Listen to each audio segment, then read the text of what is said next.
চট্টগ্রামে আইনজীবী হত্যার প্রতিবাদে ও দোষীদের শাস্তির দাবিতে রাজধানীর আরামবাগে বিক্ষোভ মিছিল করছে ইসলামী ছাত্র শিবির। সেখানে আছেন আমাদের সহকর্মী আরিফুল ইসলাম। আমরা সরাসরি যুক্ত হচ্ছি সেখানে।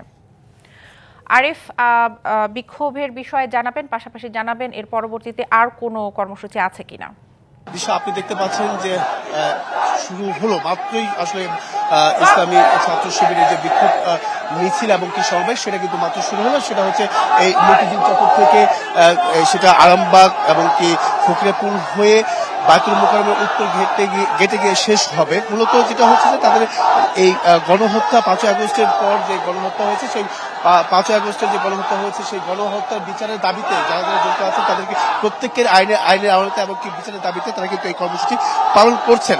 আরেকটি বিষয় জানিয়ে রাখি যে সারা দেশেই যেমন জাতীয় ছাত্র সংহতি সপ্তাহ পালন উপলক্ষে কিন্তু এটা একটি এইটাও একটা অংশ হিসেবে কিন্তু তারা দেখছেন, কারণ পুরো বাংলাদেশের প্রতিটা বিভাগেই আজকে এই যে মিছিল বা সমাবেশ সেটা কিন্তু তারা অব্যাহত রেখেছে বাংলাদেশ ইসলামী ছাত্র শিবিরের পক্ষ থেকে। তো সেক্ষেত্রে দেখতে পাচ্ছেন যে প্রত্যেকেই যার যার মতো করে যে বিচার গণহত্যার যে বিচার দাবি, সেই দাবিটা কিন্তু তারা নিশ্চিত করার জন্যই তারা আজকে এই সমাবেশ এবং কি বিক্ষোভ মিছিল করছেন। পরবর্তীতে হয়তো বা সেই সমাবেশে বিভিন্ন ধরনের যে দিক নির্দেশনা নেতা কর্মীদের যে কি করতে হবে আগামী দিনগুলোতে, সেই বিষয়গুলো কিন্তু নিশ্চিত করা হবে। তো এই ছিল এখান থেকে সব সমস্যা।